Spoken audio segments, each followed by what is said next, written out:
Bueno, la carne es el alimento que más agua necesita. Producir 1 kilo de carne necesita 16.000 litros de agua. Además de ser una industria que implica el maltrato y el sacrificio de millones de animales, pues la ganadería es una de las fuentes más importantes de gases contaminantes y una de las principales causas de deforestación.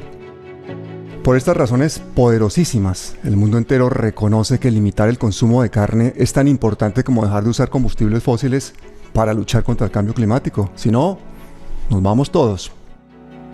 En décadas estaría el colapso del planeta. Pero en Colombia el problema de la ganadería es aún más complejo, porque la industria ganadera colombiana no solo ha estado vinculada a la acumulación de tierras y a la especulación, sino también a la conformación y la financiación de grupos paramilitares. Recordemos que en Colombia cerca de 8 millones de hectáreas le fueron arrebatadas a los campesinos durante el conflicto, principalmente por los paramilitares. La mayoría de esas tierras permanecen en manos de terratenientes y de empresarios. Y esos terratenientes y esos empresarios se niegan a devolverlas y por eso es que rechazan los acuerdos de paz. De hecho, un presidente de la Federación Nacional de Ganaderos, FEDEGAN, fue condenado por promover y por asesorar a las Autodefensas Unidas de Colombia. Y el actual presidente, José Félix Laforí, y su esposa, la senadora María Fernanda Cabal, precandidata presidencial, ni más ni menos, son dos defensores acérrimos de la política de seguridad del presidente Álvaro Uribe. Acusan a todo el mundo de terroristas, vagos o bandidos si no están de acuerdo con sus tesis. Y por supuesto a los que piden que se les restituyan las tierras a los campesinos.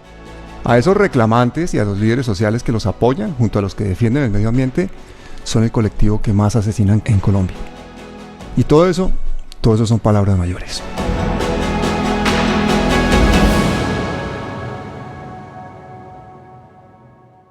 De pocos colombianos se ha aprendido tanto como de los dos invitados de hoy.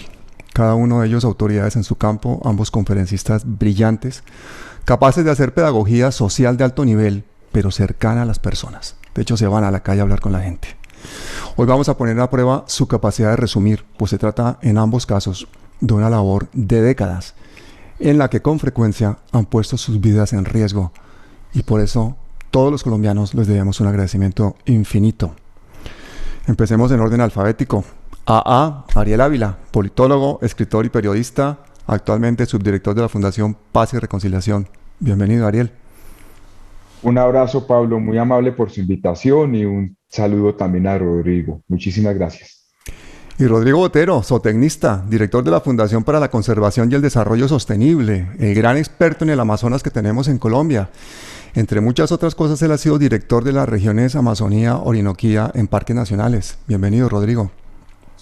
Muchísimas gracias, Pablo. Un saludo para ti y para Ariel. Bueno, pues de verdad que gracias a ambos de corazón por estar aquí. Y bueno, y vamos a empezar con Rodrigo. ¿Quién mejor que tú, Rodrigo, que llevas 30 años defendiendo las selvas colombianas, para contestarnos la pregunta de oro? ¿Cómo está distribuido nuestro territorio y cuánta selva nos queda? Buen punto. La región amazónica colombiana tiene 48 millones de hectáreas. De esas 48 millones, 35 nos quedan con bosques, o sea, nos hemos comido 13. De esas 13, el último millón nos lo comimos en los últimos 5 años. Es decir, de una curva que venía más o menos constante desde mediados del siglo pasado. Hemos pasado una curva ascendente crítica que todavía no tiene una tendencia al cambio en los últimos 5 años. Eso, de esas 48 millones de hectáreas, quiero decir, tenemos 26 en los grandes resguardos indígenas del suroriente colombiano. Tenemos aproximadamente unos 10 millones en parques nacionales, algunos de ellos traslapados con territorios indígenas. Y tenemos la famosa Reserva Forestal de la Amazonia, que además son tierras baldías de los colombianos, patrimonio de todos nosotros. De esas, desafortunadamente, Pablo, y en la zona que llamamos el arco de deforestación, nos quedan un poco más de 2.300.000 hectáreas, lo cual nos está diciendo el porqué de la urgencia de esta conversación. Es que estamos con el tiempo contado para terminar, uno, con los bosques que tenemos todavía para hacer un uso apropiado y entregarlo a familias campesinas en particular. familias las más vulnerables que tenemos en el territorio. Y por el otro lado, porque vamos a entrar en las zonas de mayor sensibilidad ambiental y cultural. Esto que tengo yo atrás en esta imagen, que es básicamente las pictografías del Grupo Cultural de Chiribiquete. Estamos hoy en día a punto de entrar y arrasar, y estamos también empezando a arrasar dentro de las áreas de mayor sensibilidad ambiental que tiene el país, poniendo en riesgo el tema del agua. Entonces, ese es un poco el panorama general y la velocidad a la que lo estamos acabando. Rodrigo, ¿y cuántas hectáreas al año estamos deforestando más o menos? Mira, veníamos históricamente, lo que se hizo para la negociación que tenemos con 3 países importantes que son Noruega, Reino Unido y Alemania, lo que se obtuvo como nivel de referencia para la región amazónica eran más o menos 80.000 hectáreas año. Hoy por hoy estamos entre las 110 a 150.000 hectáreas año, que es 1.5 veces más que. Barbaridad. Ya estamos disparados. Y pues para ponerlo también para que la gente lo visualice, alguien dirá, no, pero Colombia es muy pequeña, Colombia, he escuchado por ahí discursos que dicen que nosotros somos unos pequeños emisores en el planeta. Pues resulta que la concentración, la intensidad de la deforestación amazónica colombiana es comparable con los sitios de más alta deforestación del Brasil. Y para nada comparable en lo que es donde se deforesta aquí, tenemos más biodiversidad que en el resto de la cuenca amazónica. Entonces, para decírtelo, es muy rápido, en gran cantidad y en zonas altamente sensibles. Ariel, ¿y cuál es la importancia de la tierra en el conflicto colombiano y en esta situación actual social de Colombia? Una vez un académico colombiano, y otra vez muchas gracias por la invitación, muy famoso en el mundo, llamado Orlando Fassborda, en un libro sobre el campesino, escribió que la tierra en Colombia significa poder. Y eso lo que hace es que en la mayoría de las regiones nuestras, el poder político y el poder económico estén unidos, mientras que en Europa, por ejemplo, eso se separa, están unidos. Y la mayoría de ese poder económico pues hace parte de una lógica latifundista, casi que feudal, representado mayoritariamente por los sectores ganaderos.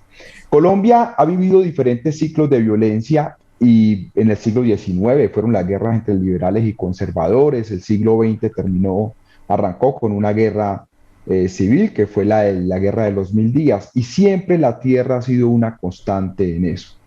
Cuando uno analiza el último de los conflictos o la última ola de violencia, que es la que se dio después del asesinato de Jorge Eliezer Gaitán, lo que uno se da cuenta o la pregunta que uno se hace es ¿quién ganó la guerra? Y la pregunta subsiguiente es ¿qué se ganó en esa guerra? Y en esa guerra hubo ganadores, obviamente, y lo que se ganaron fueron 6 millones de hectáreas de tierra despojada. Hectáreas de tierra despojada que mayoritariamente terminaron en una figura que las leyes llaman terceros de buena fe, es decir, civiles, la mayoría políticos y empresarios que se quedaron con la tierra despojada a campesinos. Permítame, Pablo, hacerle 3 o 4 ejemplos, pues para que no crean que yo estoy diciendo mentiras. El exmagistrado y expresidente de la Corte Constitucional, Jorge Pretel, se quedó con una serie de tierras comprada a precio de huevo, muy barata, que la puso a nombre de su esposa y luego englobó 2 fincas, le colocó un solo nombre y con eso pensaba eludir la justicia y esa tierra estaba manchada de sangre. La multinacional Argos en los Montes de María, en el caso, pues allá había un señor llamado alias Cadena que despojó tierra como práctica de guerra y terminó en manos de multinacionales. El Fondo Ganadero de Córdoba también es un buen ejemplo, casi todos están en la cárcel por haber despojado miles de hectáreas de tierra entre el sur de Córdoba y la zona del Urabá antioqueño y chocuano. O la multinacional Chiquita Brands, condenada en Estados Unidos por financiar grupos paramilitares y en Colombia no ha sido condenada. Entonces, 6 millones de hectáreas fueron despojadas mayoritariamente a campesinos. Eso obviamente, ¿qué hizo? Ampliar la frontera agrícola. ¿Qué significa eso? Que tiró una serie de campesinos hacia las zonas selváticas a abrir pues selva para coger tierra y obviamente la tierra más fértil quedó en manos de estos grandes latifundistas o los que se dedican a ganadería y monocultivos. Y esa ampliación de la frontera agropecuaria, ¿cómo sucede, Rodrigo? ¿Cuáles son las causas principales de deforestación en Colombia y cuál es el papel de la ganadería? Me parece bien interesante hacer el enlace con lo que acaba de señalar Ariel. Y es algo que es importante, digámoslo, visibilizar frente al fenómeno colombiano y el contexto mundial, Pablo. Si bien nosotros acabamos de pasar un periodo importante de guerra y estamos asistiendo al nacimiento de otro también muy importante, y de eso habrá que hablar. Sí, es que ahí vuelven y aparece el tema de actores armados en los temas de las tierras, desafortunadamente que no se acaba, pero quiero señalar lo siguiente. Tú recuerdas hace 3 años hubo algo que se llama la moratoria de los cultivos de palma en Indonesia. El mercado europeo particularmente dijo, no más compro palma o productos derivados de la palma que vengan de Indonesia y sean de bosques que están en deforestación, porque básicamente lo que estaba sucediendo era un arrasamiento gigantesco de todos los bosques de esos territorios, lo mismo que los malayos, ¿cierto? Y dijeron, no más, así que el gobierno tuvo que tomar una decisión fundamental, que fue decir, yo hago una moratoria en la expansión de los cultivos de palma sobre los bosques tropicales. Eso tuvo una implicación directa en el mundo y fue que una gran cantidad de compañías y de agencias que están buscando las tierras para uno de los futuros grandes negocios de la humanidad, que es la de los agrocommodities, es decir, todos aquellos productos de gran escala que se están vendiendo hoy por hoy para países que tienen un potencial de demanda gigantesco. ¿Cuáles son los agrocommodities más importantes? Palma, soya, carne y ahora madera también. Entonces, ¿qué ocurre, Pablo? Que se identifica que Colombia es uno de los últimos reductos mundiales en la frontera agropecuaria. O sea, no es solamente la colombiana. Entonces, hay un tema de un mercado internacional de tierras que entra aquí y dice, bueno, ¿y dónde están las tierras? Entonces, eso coincide de manera importante, ¿cierto? Con ese fenómeno del que estaba hablando ahorita ayer, era la expulsión de la gran cantidad de población de valles interandinos, de las zonas del Caribe, algunas de la Orinoquia y Piedemontes, que van a parar a la Amazonia principalmente, ¿sí? Pero hoy por hoy eso se encuentra y se ensambla en un aparataje extremadamente complejo, que tiene una parte política, una parte militar y una parte financiera, ¿sí? Y allí es en donde se juntan todo tipo de grupos armados remanentes, llamo yo, en mi ignorancia, y seguramente Ariel me va a corregir en algún momento, pues yo lo llamo grupos remanentes. Eran grupos remanentes de antiguas guerrillas, grupos remanentes de paramilitares, grupos remanentes de pequeños grupos de narcotráfico, pero todos tienen capacidad armada. Y todos, digamos, tienen una capacidad operativa súper importante, además, para el tema de la distribución de tierras. 1. 2, grupos políticos regionales y nacionales que están incorporados allí y que hacen una variable fundamental en esta ecuación que yo les voy a contar a ustedes. Y es el tema de la inversión pública y de la preparación de estos territorios para el acaparamiento de tierras. Y el tercero es una capacidad financiera muy grande, que en algunos casos hace lavada de dineros de la minería ilegal, del narcotráfico, de otro tipo de negocios ilícitos, ¿cierto? O también de empresas con fachadas legales, que hacen operaciones legales en otras zonas, pero que están poniendo la plata porque lo que se viene es una gran expansión de ese proceso de la agroindustria, particularmente en estos territorios. Si usted tiene además una base social gigantesca, ¿cierto? Que hoy por hoy está siendo desplazada por esa presión sobre la tierra hacia las zonas más vulnerables, y además esas bases sociales son utilizadas por grupos armados, en particular todos estos grupos que quedan como remanentes de las FARC y de esos antiguos grupos paramilitares, pues tiene usted una base social operativa, ¿sí?, de apoyo importantísima que está generando hoy por hoy un proceso de ampliación de esa frontera agropecuaria en su punta. Digamos lo que la parte visible es la que hace a la gente más vulnerable con apoyos armados, pero la parte invisible y más compleja es la que estabiliza ese avance del mercado de tierras, que la hace la fase 2 y 3, que es parte financiera y parte política, cuando se hace la inversión pública. Una vez que ocurre la inversión pública, Pablo, de eso Ariel hablará más adelante seguramente, es irreversible, porque hay un tema que se llama la confianza legítima que genera el Estado cuando hay inversión pública, y se hace irreversible, por lo tanto, ese proceso de recuperación de las tierras baldías de la nación que deberían tener otro destino. Eso es en síntesis lo que se está dando hoy por hoy en ese territorio. Y una de las cosas en las que Ariel ha dado mucha claridad con sus publicaciones e investigaciones es quiénes despojan la tierra en Colombia. Porque, por ejemplo, Fedegan decía, no, es que esos son pues los guerrilleros y son los que cultivan la coca, y realmente no es así, ¿no, Ariel? Cuéntanos un poquito quiénes son realmente los que deforestan y quiénes son los que despojan las tierras en Colombia. Partamos esto en dos, si quiere, Pablo. Uno, hablemos un poquito de lo histórico, y dos, para complementar lo de Rodrigo, hablemos de lo que está pasando actualmente. Vamos primero con lo histórico. Una de las grandes preguntas, bueno, como les dije, 6 millones de hectáreas de tierra fueron despojadas, mayoritariamente a campesinos, campesinas, en la zona de la costa atlántica, un cierto sector de la altillanura y sobre todo también mucha la zona toda esa del Magdalena Medio. Ahí fueron despojadas 6 millones de hectáreas. La mayoría de esa tierra quedó en manos de terceros, no toda, pero la mayoría, que son estos políticos, estos empresarios, y que quedan cadenas patrimoniales para evitar que se detecte al final si hay un nexo entre el último que compra la tierra con el que lo despojó. Eso es una práctica, a eso se le llamó la paraeconomía, de eso hay un montón de libros, incluso los paramilitares llegaron a quemar notarías, digamos, se quemaron notarías.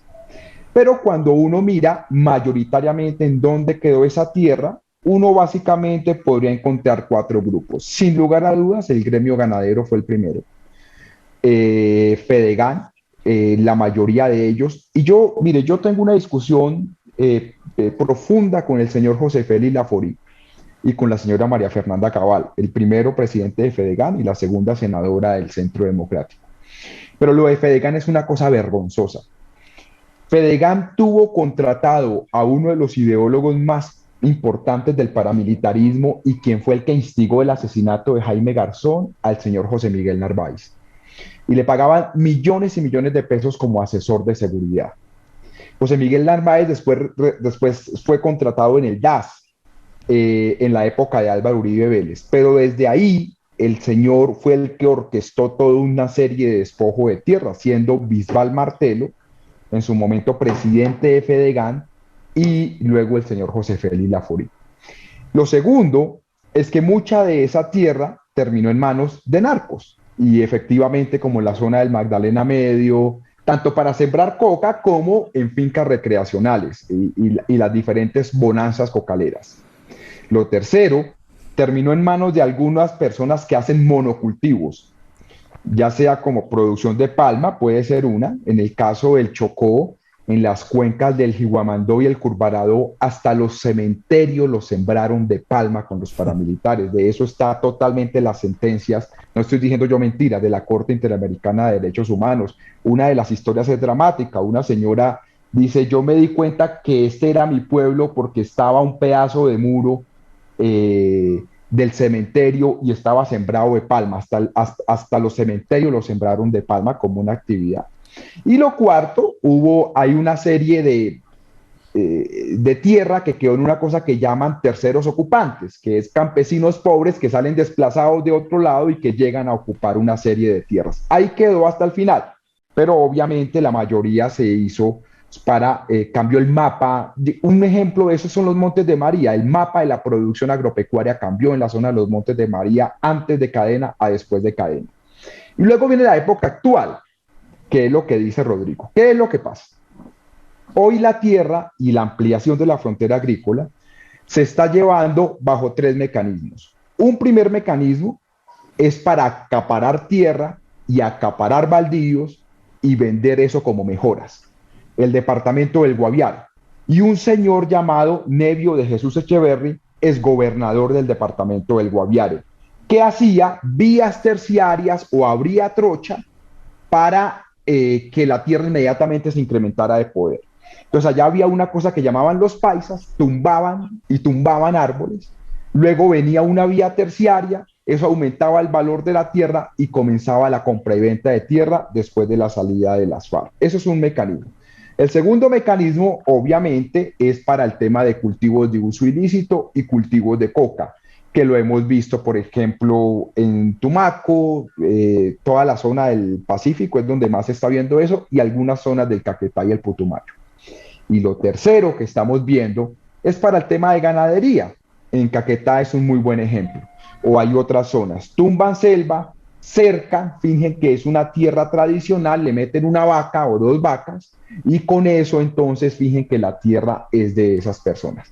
Eso es, yo le doy un ejemplo, mire, yo hablé con un campesino de la Macarena en el Meta y él me decía, mire, cuando estaban las FARC dejaban tumbar una hectárea cada 3 meses. Hoy una sola familia puede tumbar hasta 100 hectáreas en 3 meses, para que se demuestre todo este acaparamiento.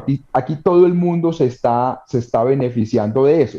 Y el problema es que las autoridades, pues, digamos, o son muy corruptas, como el caso de la policía y el ejército, y también hay, o son muy débiles, no hay cómo llegar.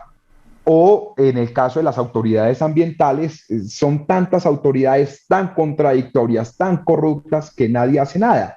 El mejor ejemplo de eso es Guaviare, donde el exgobernador Nevio de Jesús Echeverri no tiene ni siquiera un proceso abierto por haber mandado un montón de mejoras en tierras baldías y que eran zonas de protección especial. El nacimiento del paramilitarismo en Colombia no se puede entender sin el gremio ganadero.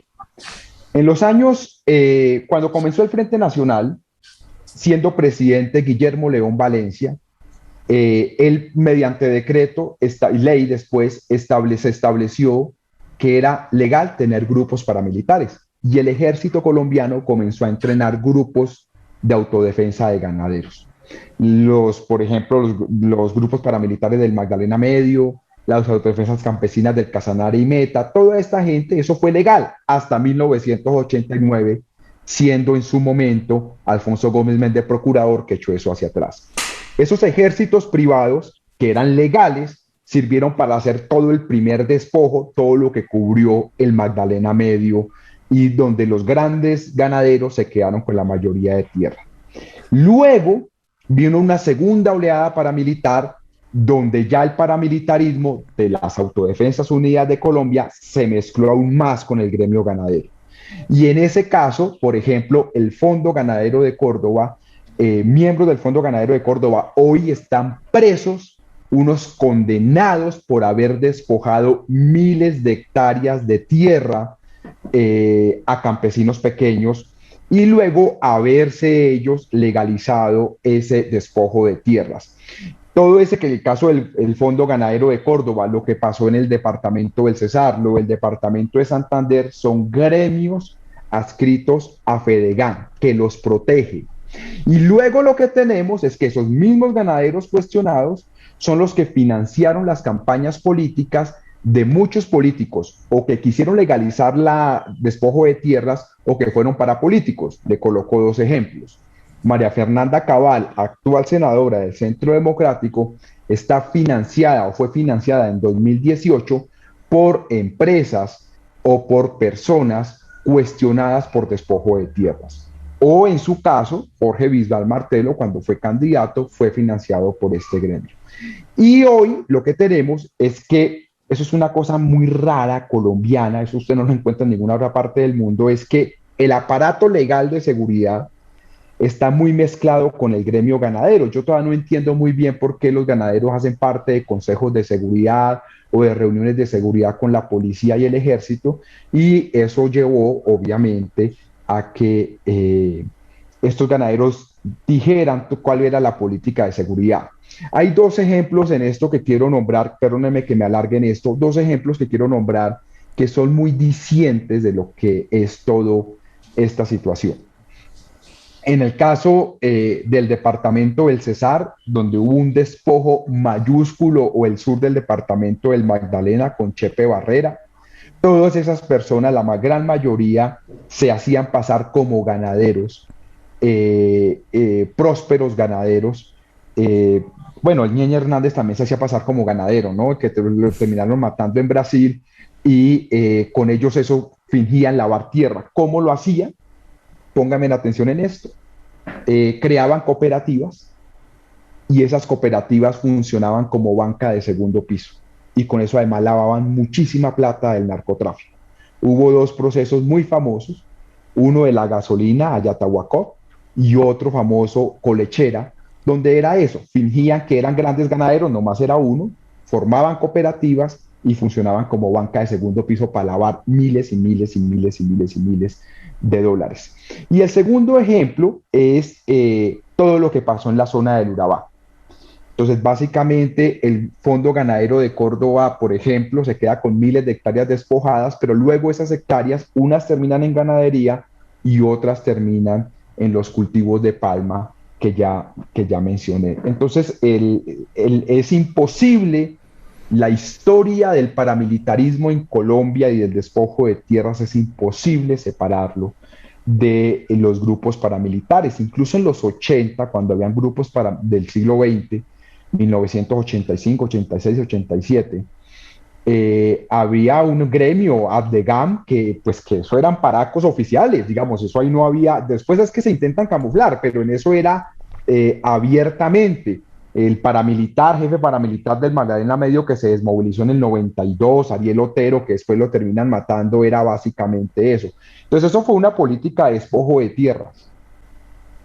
Rodrigo, ¿podríamos decir que durante el conflicto de alguna forma se protegieron las selvas y que una vez ha disminuido, digamos, la intensidad de ese conflicto, volvemos nuevamente a unas cuotas de deforestación salvajes?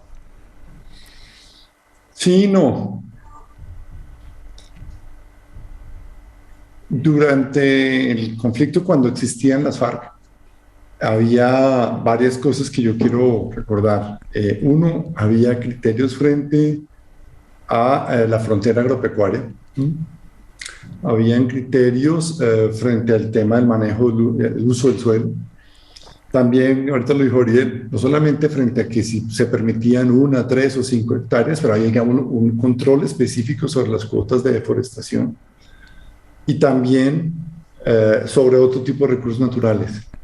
También había una política clara frente al secuestro, la extorsión y la presión económica sobre cualquier otro tipo de grupo, y fuera agroempresarial o del sector minero energético, que sacó a mucha gente de la zona. Después de que se hace el acuerdo de proceso de paz, entra toda una cantidad de gente, y ahí es interesante, ¿no? Porque digamos lo que hoy por hoy el grupo más importante que tiene la disidencia de las FARC es derivado del bloque oriental, y es el que anteriormente ejercía un control sobre recursos naturales y ahora ejerce un control sobre el avance de la frontera agropecuaria.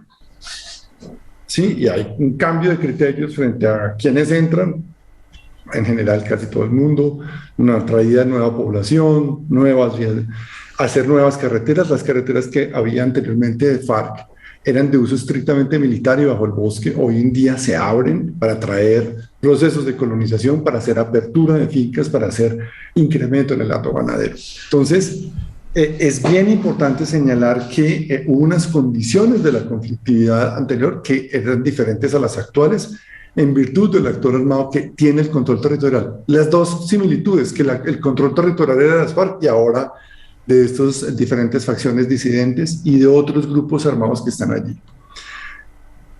También es importante decir una cosa, Pablo, hoy no, en los años 90 y particular en la época de los 2000, no teníamos las mismas herramientas que tenemos hoy para el monitoreo de la transformación de los bosques. Y en los 2000, perdóname, pero hubo una transformación, no solamente de 2000, finales, desde mediados de los 90 hasta mediados de los 2000, hubo una transformación increíble sobre la zona del Piedemonte amazónico.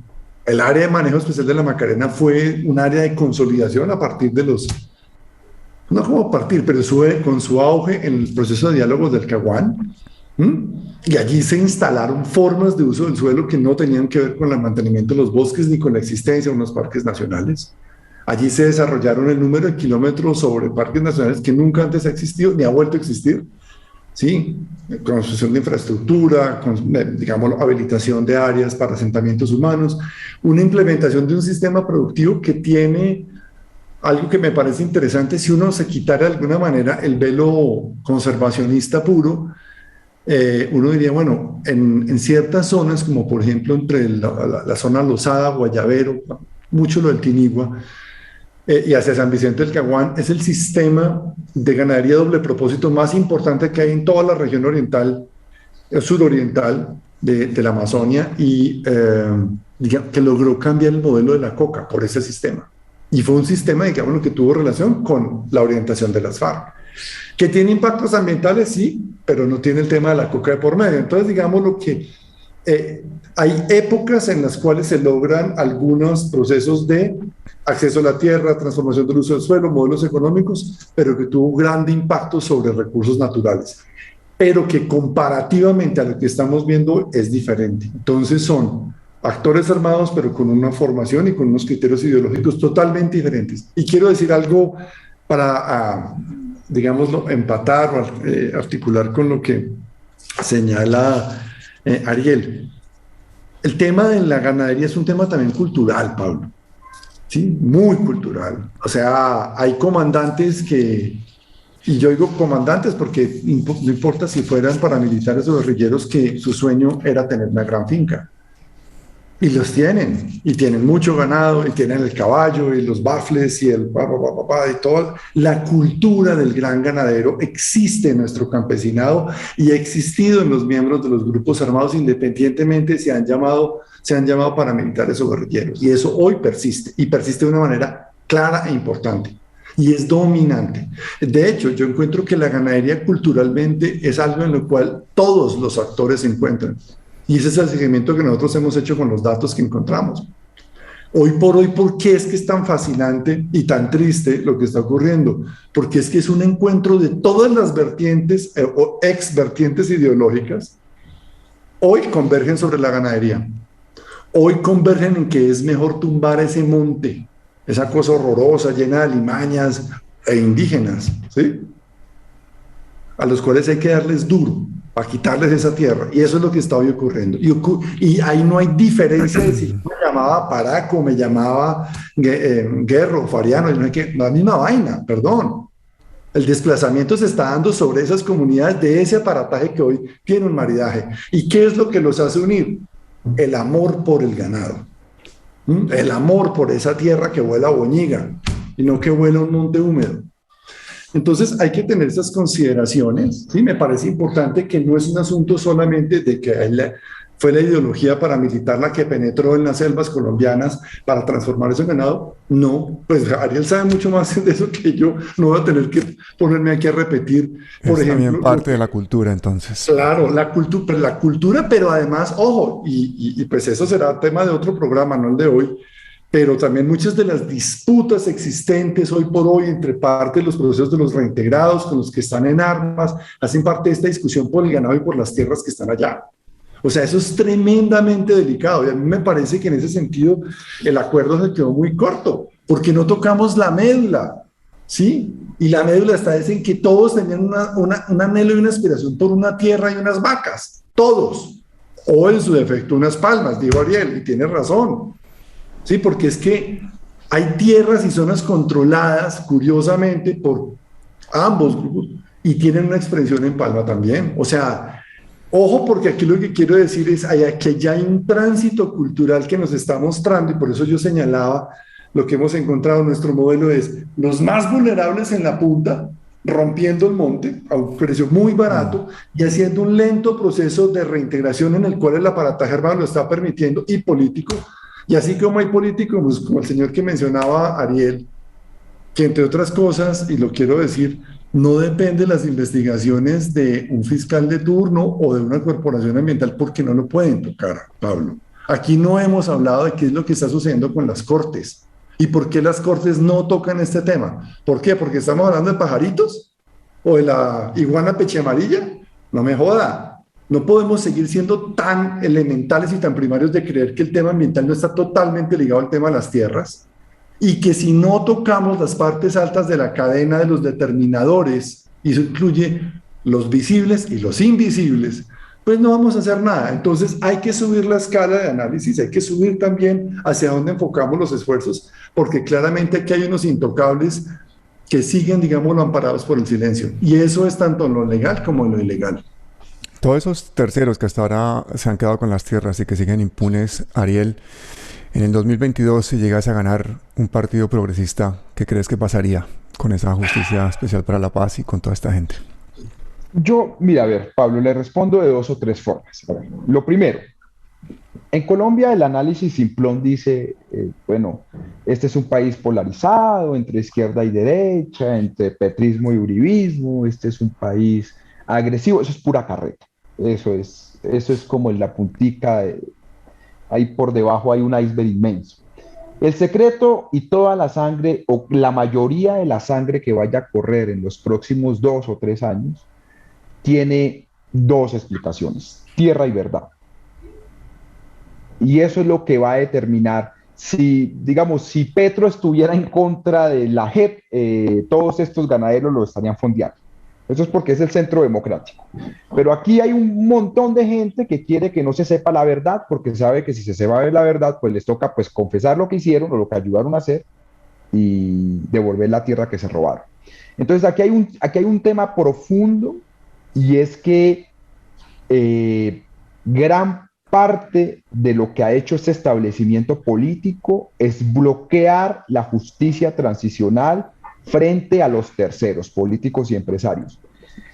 Cuando Colombia iba a clasificar al mundial, al pasado mundial, 2 días antes, y este país como siempre se embrutece, ese Colombia le iba a ganar a Bolivia 5 cuando le ganó 5-0. Entonces, nuestra clasificación dependía de ese partido con Bolivia y uno daba por hecho pues que pues sí, le íbamos a ganar a Bolivia. Sobre las 9 de la noche, Germán Barón Cotrino, senador de Cambio Radical, mandó una proposición donde sacaron a los terceros de la Jurisdicción Especial para la Paz. Y en lugar de hacerlos obligatorios su comparecencia, dijo que eso era algo excepcional. Entonces, ¿eso qué significa? Que todas las pruebas que lleguen a la JEP sobre terceros, la devuelven a la fiscalía. Es decir, lo que va a hacer la JEP, porque va a llegar mucho, bueno, ya está llegando mucho, es básicamente trasladar eso a la fiscalía. Por eso es tan importante. Lo segundo, para la segunda respuesta de su pregunta, ¿qué va a pasar el próximo gobierno? Yo siento que ya en Colombia se incubó una nueva ola de violencia, que está sobre todo sobre el Pacífico colombiano. No es una violencia política. Yo creo que en el otro gobierno va a haber negociación de paz con el ELN y eso más o menos va a terminar bien, pero ya hay una nueva ola de violencia que así hagamos PDs, PENIS, así hagamos todo lo que tenemos que hacer, eso ya no se detiene, nos toca esperar unos 6 o 7 años a ver qué hacemos. Y entonces así llega un gobierno alternativo y progresista. Creo que vienen varios años de violencia más o menos dura, aunque después de elecciones va a bajar un poco, después en elecciones locales vuelve a aumentar, pero digamos, ahí estamos condenados pues por toda esta mala actuación del presidente Iván Duque. Y lo tercero es, yo creo que la gran pregunta, y es aquí Rodrigo lo dibuja en varias de sus expresiones, la gran pregunta es cómo nosotros entendemos el ordenamiento territorial y qué debemos hacer para el ordenamiento territorial. Yo le quiero colocar un ejemplo, Pablo. Sur del departamento del Putumayo. Entonces allá son 6 municipios, Puerto Asís, Puerto Leguízamo, San Miguel, Valle del Guamués, está Orito y Villagarzón. Usted vaya y encuentra resguardos indígenas, zonas de reserva campesina, cultivos de tardío rendimiento, encuentra además pequeña propiedad, petróleo, minería y cultivos de coca. Usted encuentra 7 modelos de desarrollo en un mismo territorio. Pues por eso esa vaina es una guerra civil. Digamos, si nosotros no entendemos eso, no lo vamos a solucionar. Le doy otro ejemplo. Yo tengo muchos amigos míos ambientalistas. Entonces dicen, no a la minería en páramos, no al petróleo en páramos. Y yo les digo, los mineros y los petroleros no están acabando el páramo, son los campesinos paperos los que lo están acabando. Pues como para ser sinceros, pues si nos vamos a decir la verdad. ¡Claro! Yo soy del páramo del Sumapá, yo nací en San Bernardo y acabo de ir y le habían metido 2 hectáreas para sembrar papa. O sea, hay que ser sinceros. Eso es un tema de ordenamiento territorial. Entonces uno dice, no, hagamos pago por servicios ambientales a esos pequeños. Entonces sale el mamerto, no, que eso es Paracos, eso es Uribe. Entonces, ¿qué hacemos, hermano? No podemos trasladar 5.000 personas. Entonces, un poco, yo creo que el gran secreto de todo esto es ordenamiento territorial, que esa es la esperanza que yo tengo con que llegue una fuerza alternativa. Y es que por fin Colombia se siente a discutir unos temas de ordenamiento territorial, donde los diferentes modelos de producción puedan subsistir, pero teniendo un proceso de conservación. Sin embargo, yo creo que este nuevo ciclo de violencia, que es depredador, va a ser dramático. Mire, termino con este ejemplo. Cuando hice un especial en el Chocó hace unos meses, que entrevisté al ELN, que eso salió pues ahí en el diario El País de España, recuerdo que al sitio donde llegué con los camarógrafos, mi compañera periodista, el señor de la tienda, porque ahí nos dejaron como un día mientras nos recogían, dijo, no, me voy en esta chalupa a traer agua. Y entonces yo le digo, pero pues mire ese río tan inmenso que tiene ahí al frente, o sea, pues saque el agua de ahí. O allí el brazo ese que tiene atrás, que es el agua ya cristalina, ¿no? Me dijo, no, eso está lleno de mercurio. Entonces les tocaba irse bien adentro, como a 1 hora en chalupa a traer agua. La minería es brutal, y la minería informal, ilegal, no solo la minería legal, porque la minería ilegal es brutalmente sádica, porque le meten mercurio, la otra, la legal, al menos le meten cianuro, que se diluye en el agua, esta le meten mercurio, que eso es para toda la vida. Entonces, digamos, aquí hay una serie, yo tengo mucha tristeza por una cosa, Pablo, porque yo creo que hay gente que habla sin conocer el territorio, hay gente que habla bobadas para ganar aplausos y hay gente que no sabe qué hacer. Entonces yo creo que la gran discusión de este país en el próximo año, además del tema de equidad social, es el tema de ordenamiento territorial. Si nosotros no resolvemos esa vaina, ahí vamos a estar condenados. Yo creo que es evidente que Rodrigo tenía algo que decir, que casi se nos cae de la mesa hace un ratico. Emocionado ante las palabras de Ariel. Es que Ariel toca el tema por donde es, porque es que, perdón, no podemos seguir discutiendo, ideologizando la vaina y quitando la evidencia, ¿me entendés, Pablo? Hay que hablarlo de frente, que le estamos dando duros los palos desde comunidades campesinas que se hacen malas prácticas, sí. Que hay otras prácticas también, que hay unos efectos de alguna minería que llaman legal también, sí, pero no se puede excluir lo que está pasando con los usos agropecuarios de un grupo campesino en ciertas zonas. Que hay grupos campesinos, ¿sí?, que viven de un modelo que se llama la depredación de la selva también. Es así, y tenemos que aprender de ver de qué manera podemos revertir eso. Y que hay gente también que entonces vive y no quiere cambiar, metiéndole mercurio y sacando oro de una cantidad de ríos también.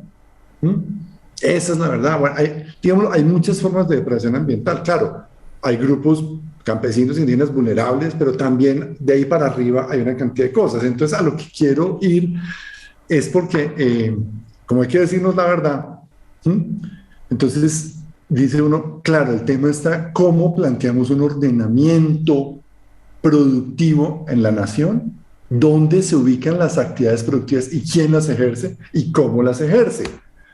Eso implica llegar a acuerdos. Entonces, ¿hasta dónde va a llegar la ganadería? Porque usted me dice, por eso le hice el recuento de lo en Losada, porque es que en el Losada, claro, a mí me dolió, por supuesto, que quitaran esos bosques del Piedemonte, que se caiga la conectividad, y para la gente que nos oye, esos bosques son los que son críticos en la llegada de las aguas que suben cuando la selva suda por las mañanas y vuelve, llueve y cae aquí el agua en estos páramos donde nació Ariel. Dependían específicamente de esa última colcha de esponja que hay frente al Piedemonte. Entonces, claro que me duele lo que ha pasado, porque es donde se ha enseñado el tema de deforestación. Pero también digo, oiga, carajo, vea, aquí hubo una gente que logró establecer un sistema productivo, logró tener un acceso a la tierra, ¿cierto? Habrá que ver de qué manera eso se llega a formalizar. Hoy se está tendiendo a acumular, pero digámoslo, hubo un entendimiento de unas posibilidades en un espacio geográfico y no dependió del famoso tema de economías ilegales. Y entonces resulta que ahora llegamos por una fórmula, si fuera la fórmula del talibán verde, a decir, no, es que también la ganadería no me sirve. Ojo, no, todavía, por ahí no es. Hay cientos de campesinos, cientos, y de finqueros medios, ¿sí? Que hoy por hoy han desarrollado formas de ganadería que no necesariamente son tan terriblemente impactantes y tan irreversibles pues para el planeta. Entonces, ¿hay modelos de ganadería sostenible? Sí. Mira, yo hace 20 años, tú le diste que es que yo era disque zootecnista, hermano. Pues perdóname, una cosa es la que uno estudia, otra la que uno es. Yo eso perdí. Lo único para lo que me quedó la zootecnia fue para lo que dijo ahorita Ariel, para yo decir, carajo, el ordenamiento territorial está jodido, porque no tiene un norte para dónde pongo las vacas, dónde pongo las carreteras, dónde pongo la minería. Esa pregunta básica para ordenarnos como país. Y no se va a acabar también, como dijo Ariel, en un solo gobierno. Llevamos 50 años delegando en economías ilegales y en actores armados y no armados, ¿sí? El tema del ordenamiento. Perdón, entonces ahora nos toca no solamente para un gobierno progresista, sino para una serie de gobiernos que se adelante tendrán que ver. ¿Y por qué digo tendrán, Pablo? Porque es que esto se está quemando. Porque es que la evidencia climática nos va a decir mierda, o le paran bolas o le paran bolas. Entonces, el tema de la ganadería, como se dice ahora, y me imagino que en algún momento se hablará de eso, la ganadería en Colombia por primera vez se habla de ganadería sostenible. Es un gran avance, sí, todavía insuficiente. ¿Por qué? Porque lo hablan es a nivel predial. Entonces, ponerle unos árboles, hacer unas rotaciones, tener unas condiciones específicas de no degradación. Eso es un paso que nos costó 2 décadas, cosa que cuando yo estaba estudiando, todavía pensaba que era una utopía. Pero la utopía fue media. ¿Por qué?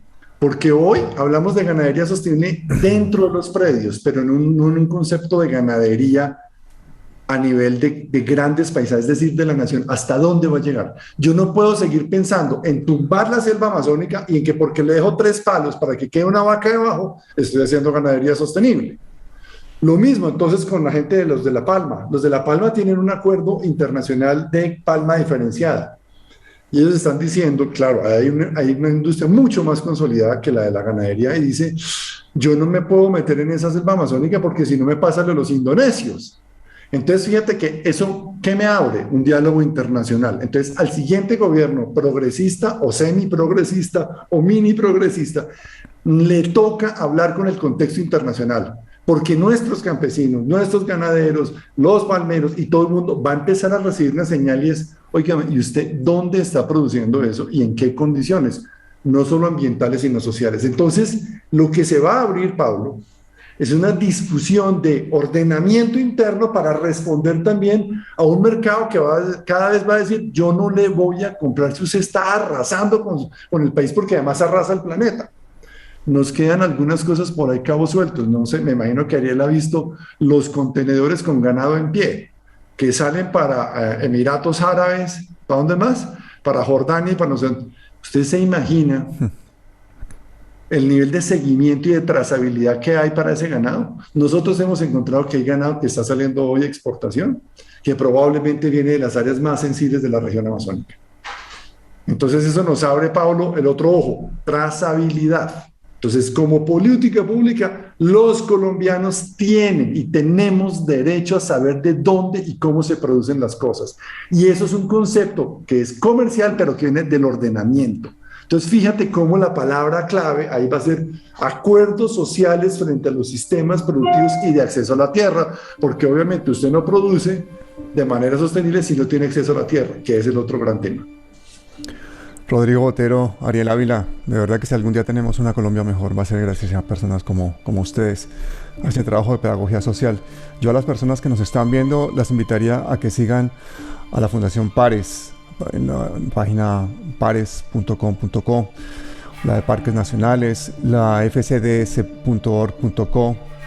que sigan a Ariel en su canal de YouTube, que sigan esa pedagogía social que hacen en las calles, en los territorios, que sigan el trabajo de Rodrigo, que se autoeduquen, que no son solamente los partidos políticos, que no son solamente los gobiernos, que somos todos y cada uno de nosotros los que tenemos que poner el hombro. Y a mí me gustaría, Ariel, que tú despidieras este pequeño programa con un mensaje a toda esta gente que está resistiendo todavía en las calles, porque todavía seguimos teniendo casos de violencia, de brutalidad, de personas que en este momento están reunidas en los comités, en los barrios, en los territorios. Un mensaje de aliento, de esperanza para lo que viene.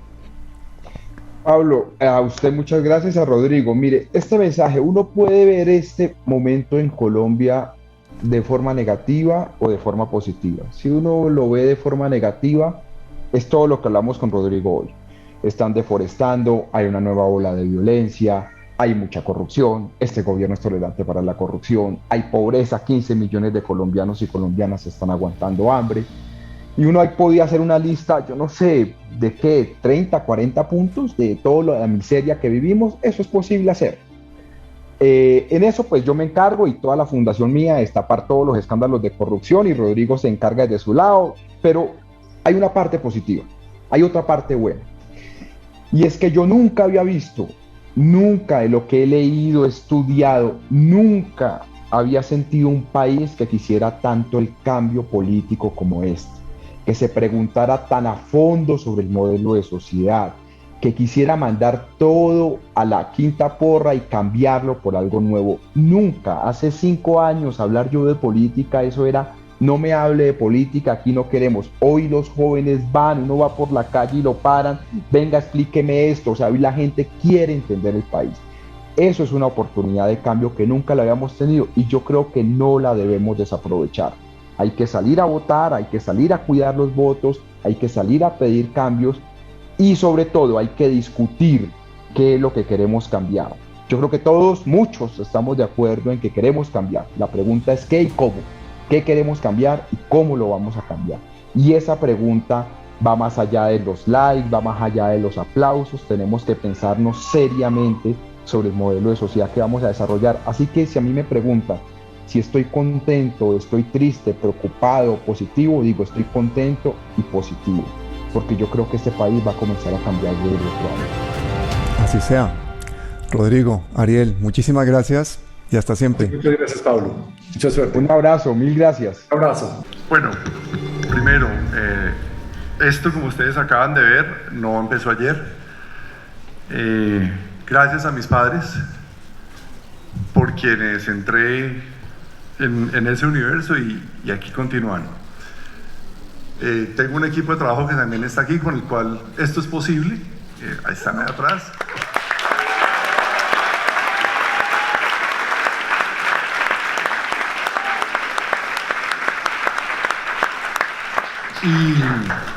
Y viene también una nueva generación. Hace una década no teníamos la posibilidad, hoy en día como colombianos, de verlo, esto que estamos aquí percibiendo. No había la posibilidad de que toda la ciudadanía se vinculara realmente al tema de los bosques, pero de los bosques es entrando en ese otro país que está allá afuera y que no necesariamente todos han tenido la posibilidad de conectarse. Como se dijo al principio, estamos en una carrera contra el cambio climático y no hay chance y todos tienen que vincularse. Nunca en Colombia habíamos estado tan cerca de cambiar este país. Nunca en la vida. A mí la gente me pregunta en la calle, Ariel, la situación de Colombia está muy mal. Ariel, esto está muy peligroso. Ariel, deje de ir a la calle, vaya con hartos escoltas, no hay que le pase algo. La situación en Colombia está muy buena, porque los vamos a cambiar. Mala en el 2002, que todo el mundo era uribista, creían ampones, eso sí era mala, pero hoy día no. Hoy día tenemos muchas oportunidades, que no la aprovechemos es diferente, pero la vida nos ha puesto una oportunidad.